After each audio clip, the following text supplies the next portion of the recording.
In January 1969, 16-year-old Milgaard and his friends embarked on a trip across Canada. The three were in Saskatoon visiting their friend, Albert Cadron, when a 20-year-old nursing student, Gail Miller, was found dead on a snowbank in the vicinity of the Cadron home. Under pressure to solve a crime that had generated significant publicity, police focused their attention on Milgaard. Wilson and John, in an attempt to clear his name and assist the investigation, Milgaard turned himself into police in Prince George, British Columbia. Okay, so a 20-year-old nursing student, Gail Miller, was found dead. There's three guys that were in Saskatoon. They're, I guess, on a trip across Canada. I'm not sure if they were hitchhiking but they're on some type of trip across Canada. So they're under pressure to figure out, well, who left this body there? You know, what happened? So they said, well, there's these three guys from Winnipeg that's in town. So Milgaard, out of the three of them, decides to turn himself into police. So this is in Prince George, BC.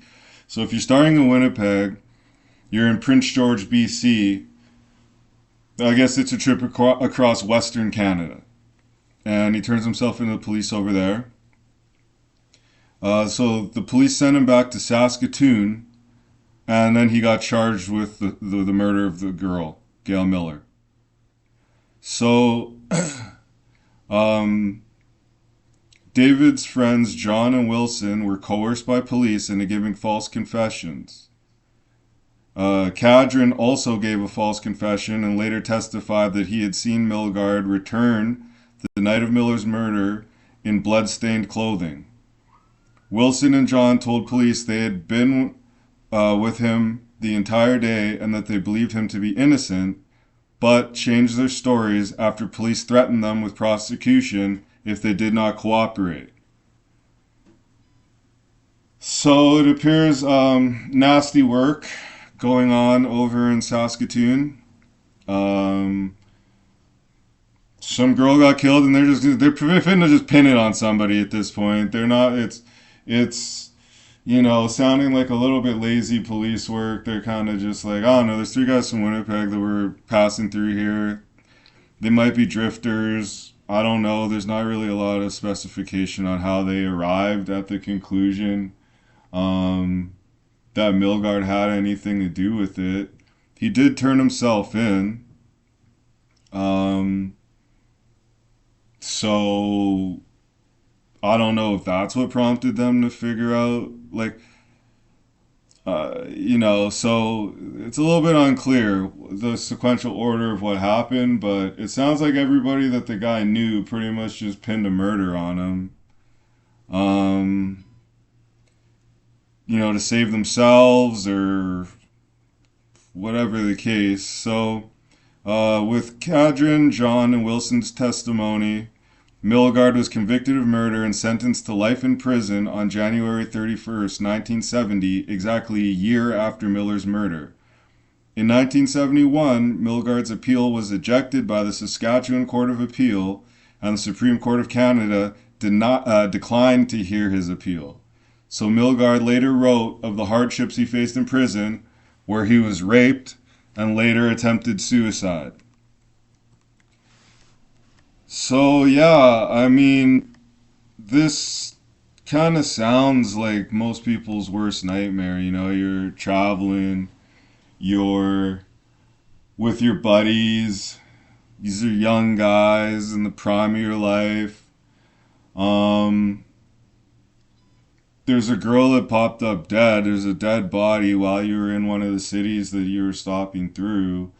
And next thing you know, everybody you know is saying that you murdered this girl. You turned yourself in because you're hearing word that police wanted to talk to you or something. And you're being jailed. You're being transferred back, you know, to Saskatoon. Next thing you know, you're convicted on it. Apparently, he's getting, I'll just say raped. I don't do the R-worded thing. Maybe that's why my videos don't upload cleanly sometimes. But he attempted to commit suicide. I didn't say unalive myself or whatever. So, apologize for my etiquette. Um, but it's a tough run. So if you backtrack to January 31st, 1969, the body of nursing aide Gail Miller, who was 20 years old at the time, was found in a Saskatoon snowbank. Milgaard is traveling through Saskatoon the morning the body is found. So there's not even any real confirmation that a murder even occurred here. There's a girl's body found in a snowbank. That's not really enough detail. I don't really know what happened. Did she pass out drunk and fall out in a snowbank and drown or freeze? Like, I don't really know. I mean, guys, keep in mind, this is 1969. So it wasn't like it was like CSI is coming on the scene or something. It's some guys smoking a bogey. He sees a dead girl, and they heard there's some drifters in town. Something to that effect. Rumor and speculation, I guess, was really what they had to base a lot on, in 1969. There wasn't as much science. It just wasn't. And if there's no blood, if there's no real discernible cause of death, like, I don't. So, Milgaard was 16 at the time. He's arrested and charged with the murder about 5 months later, on May 30th, 1969. On January 31st, 1970, the Saskatchewan court convicts Milgaard of murdering Miller, and he's sentenced to life in prison. So he's about 17 years old,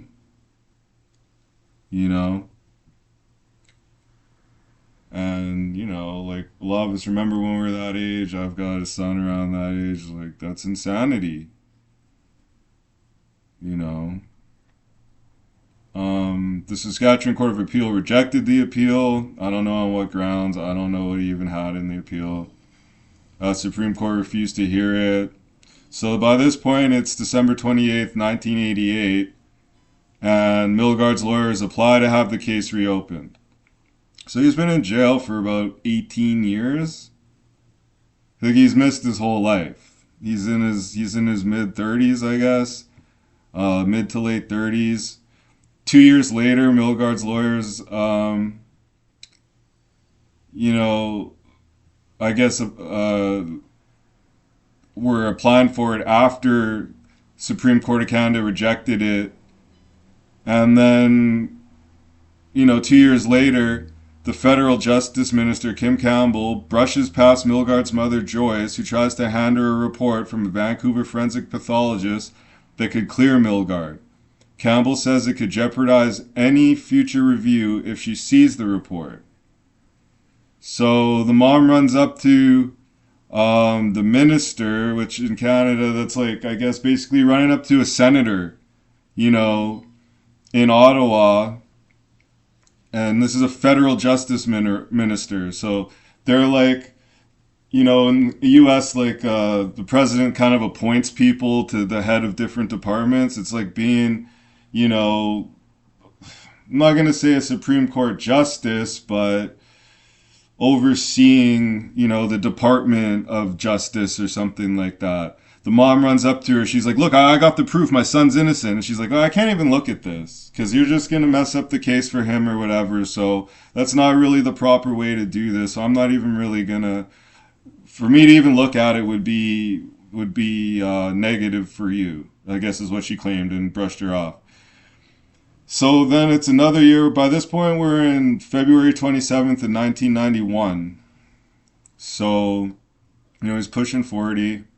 And Campbell, the same minister, turns down Milgaard's request to review the case. So, they're still fighting this thing. August 14th of 91, Milgaard's lawyers filed a second application to the Minister of Justice to have the case reopened. Then that takes another few months to November 91. Campbell directs the Supreme Court to review the conviction at that point. Now, I might be getting kind of these dates. I might have kind of spaced it wrong. So we're at like April 1992. I'm pretty sure is when they directed the Supreme Court to look at it. The top court says Milgaard should have a new trial. And then he's freed after Saskatchewan does not prosecute him again, but he's not formally acquitted. This is like 1997. So July 18th, 1997, a week later, Milgaard's team announces that more sophisticated DNA tests in Britain prove Milgaard did not commit Miller's murder. The same day, Milgaard receives an apology from the Saskatchewan government for his wrongful conviction. So, he's in his mid-40s, and they're like, oh, sorry. Sorry. We arrested you when you were like 16 or 17, and, like almost 30 years later, like, sorry. Like, we messed up. That is totally our bad. Like, we fucked it. We fucked it. So, our sincerest apologies. And for what that's worth, I guess that's what he had. I'm not going to keep harping on what his memoir recorded of him experiencing in his life in prison. But it wasn't like it's not a small setback doing like 30 years of hard time, in like, as a murder convict, like, But again, now they have DNA and they're kind of like, look, we didn't have that. So yeah, I don't know what's going on with that alone.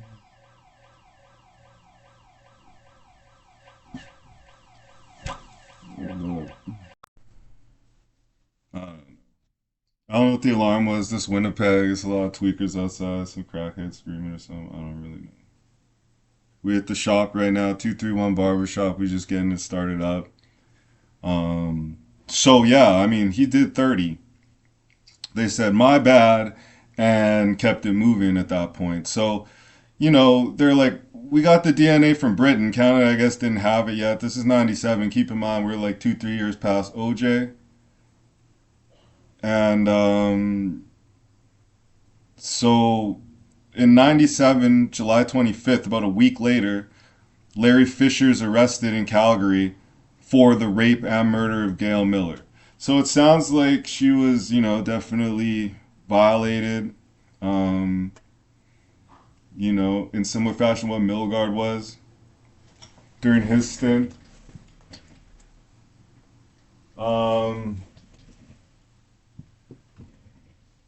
At the end of the day, they found the guy who did it. He's off in Calgary. Some guy named Larry Fisher. So I'm not really sure how he was tracked down.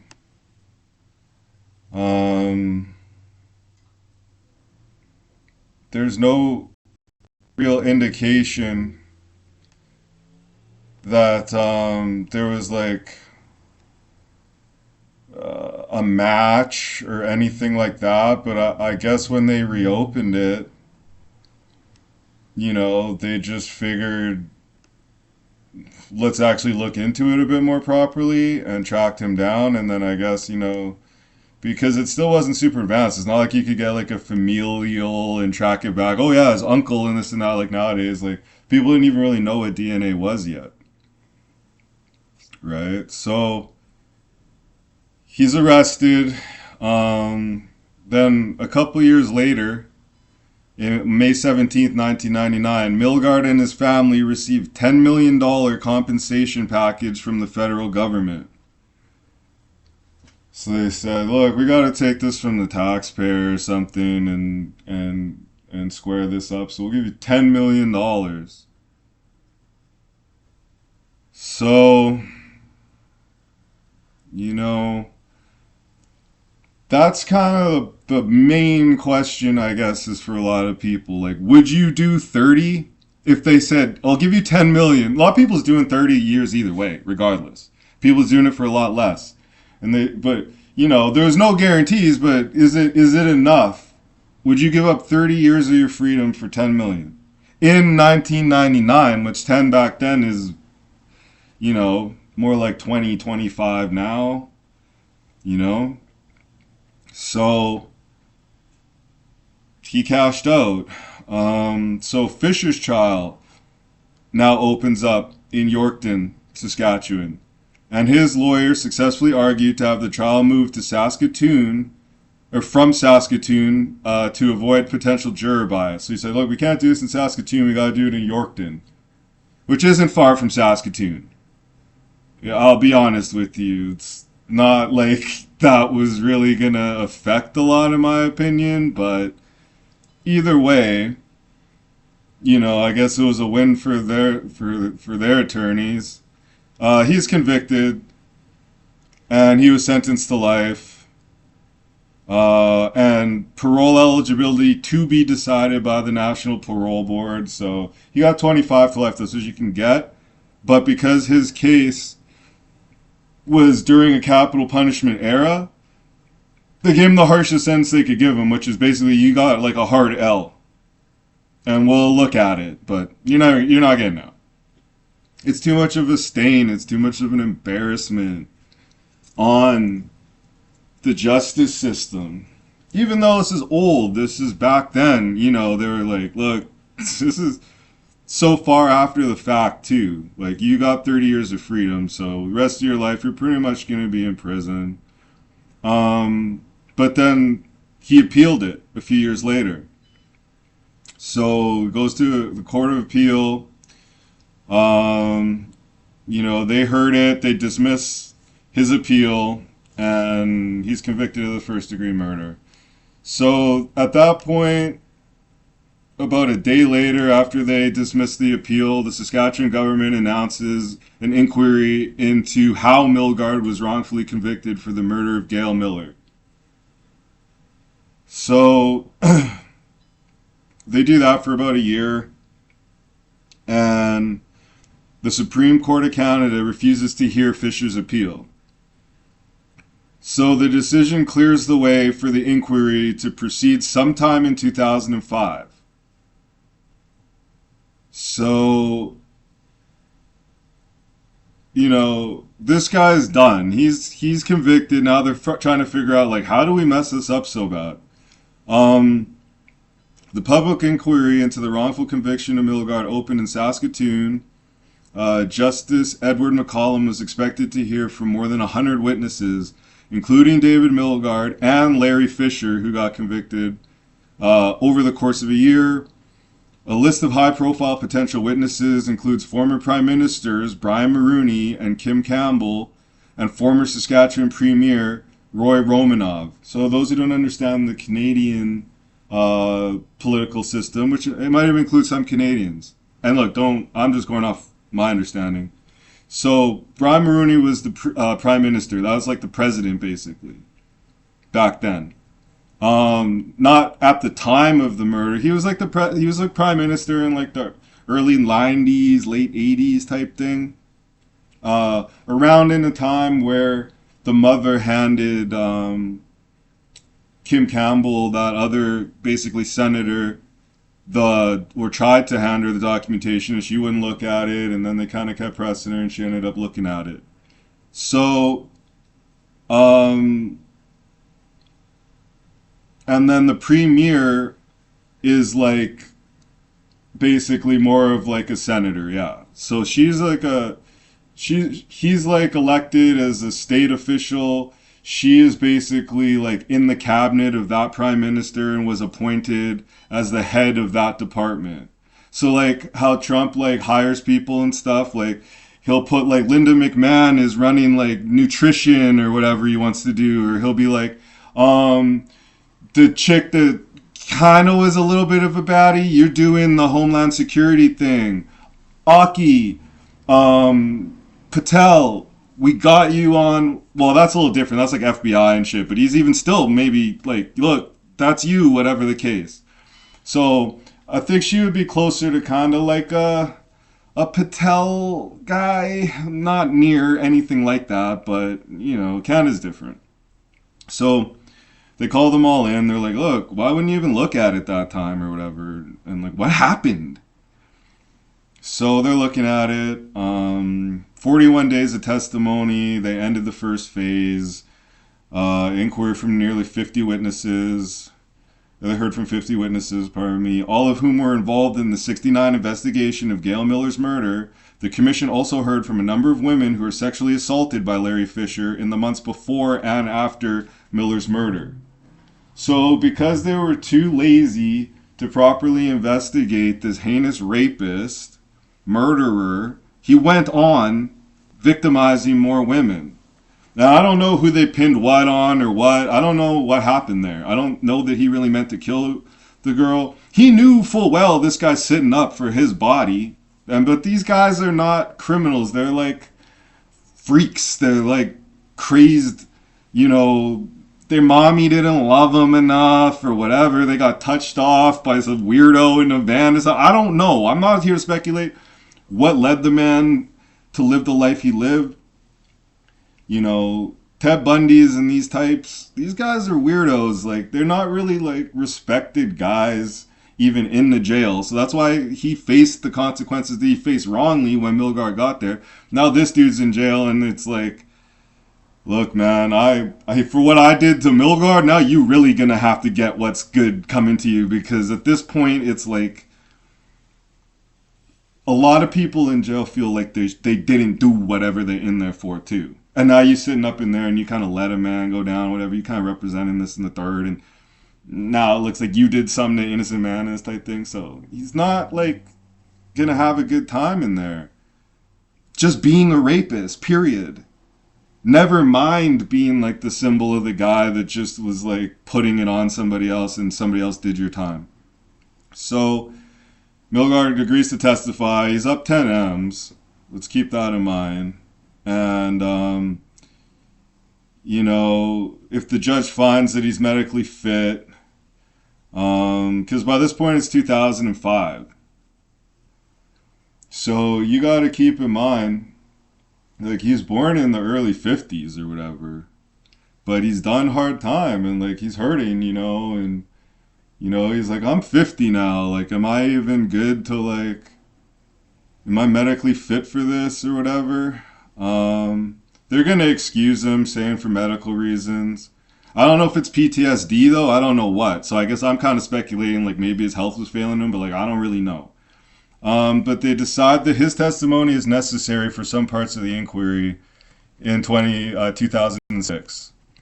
So Milgaard's lawyer, who was Hirsch Walsh, who I'm sure wasn't cheap at that point, he's like, let me get Hirsch. Like, that sounds like, kind of Hasidic or whatever. He's like, it's got to sound right, for what I'm gonna spend, and he asks the court for his client. It's just that, let me just get a testify in writing. So Milgaard said that the thought of testifying made him physically ill and he wouldn't want to do it. And that infuriated the inquiry judge, Edward McCollum. But he's like, look, be as mad as you want. First off,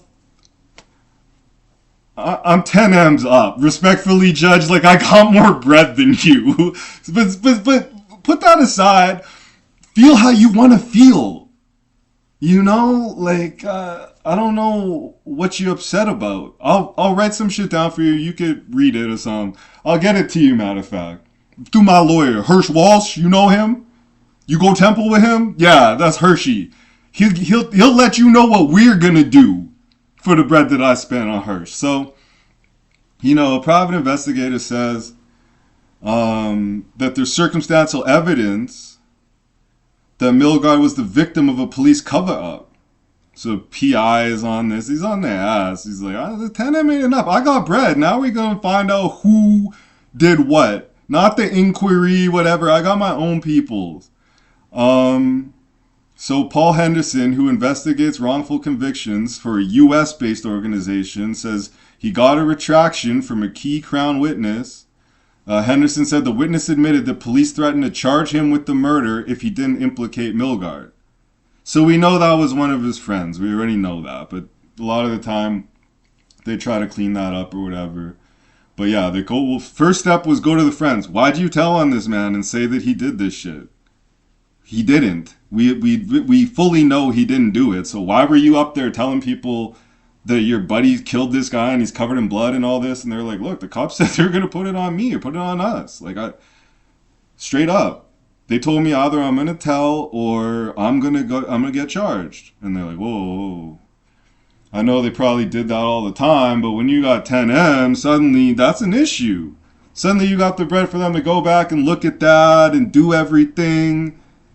And now, it's a problem. We won't say who did what or whatever. I found this and that's what happened. So now the original lawyer of the trial, the blue trial twice and whatever he was doing, couldn't get it on appeal even. Calvin Tallis could have been a public defender. I'm not hating on the man. I don't know what he went on to do from there. He's probably a young kid just cutting his teeth. He told Saskatoon-based Inquiry that his client would not have been a good witness because he had a drug history and had been in trouble with the law. So I don't know what Milgaard was into. I don't know what timing he was on and what so-called drug history he was into. But people are trying to shift the blame. I mean, look, if I'm his attorney, I'm probably not going to throw him up there either. To say what? You got your three buddies all saying you did this shit. Like, what are you finna say? What difference would that have made? Like, they already put it on him. The lawyer's like, so I just felt like I didn't want them bringing up the drug history or his past criminal record, so I just kept them off. So, this judge that was mad about Milgaard saying, it make me sick to pull up on y'all. He said, you must testify, but you could do it on tape. So all the lawyers was like, all right, a little deposition vibe or whatever, do it on tape. So the judge is kind of trying to get heavy with him. Like, I don't care how much bread you got. I'm the judge of this inquiry and whatnot. Send a tape. I don't want to read that shit. I don't like reading. I'm going to get my secretary to read me this shit. I'm a judge. I don't feel like reading this shit neither. Put it on tape. Get a tape, I'll watch it. So now it's a pissing contest. And the lawyers, Hirsch was like, okay, we could do that. So, this is where we at. I don't know what they've even found yet, really, though. So, Milgaard's defense lawyer, about a week later, criticized the judge's decision regarding the questioning of a star witness for the prosecution at his client's murder trial. So Nickel Johns, one of his buddies' testimony was a crucial element of Milgaard's original trial. Well, yeah. I don't know how that's on the judge. But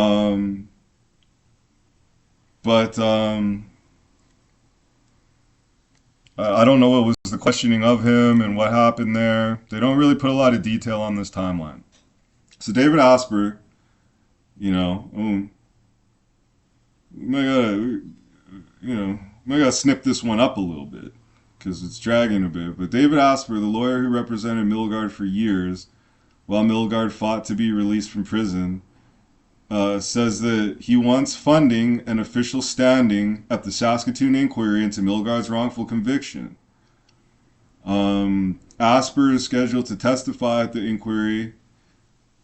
Standing would allow him to participate in the proceedings and cross-examine witnesses.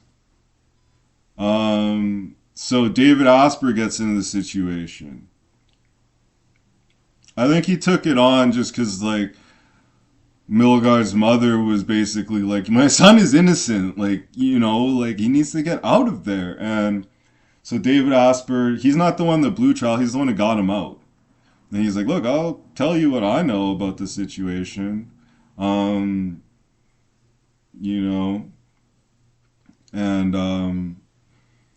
So if you don't know who David Asper is, he's not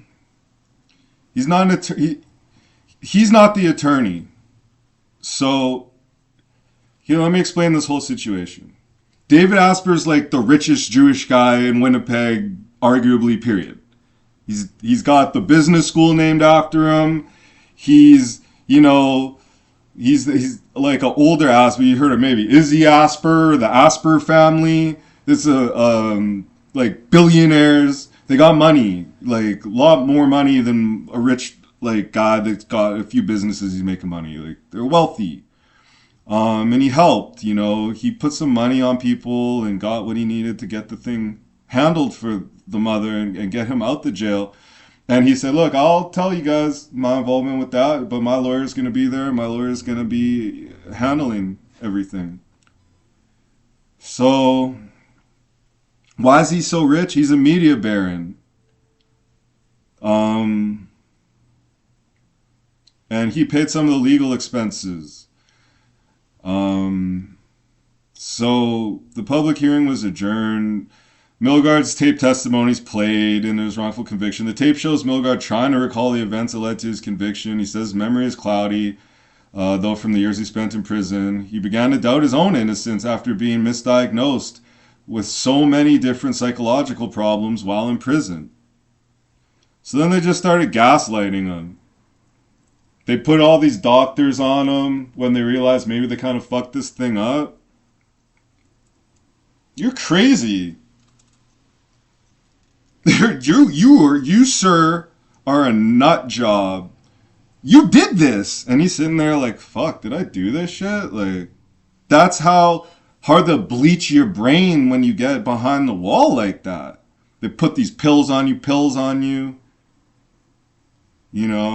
Sitting there. Sure, you're innocent, right? You know how many people in here say that? Look, just get to the truth. Get to the bottom of it. You fucked up. You might not even remember it. It might have been another personality. You're schizophrenic. You're bipolar. You have ADHD. You have chronic depression. You have, you name it, borderline personality disorder. You got it.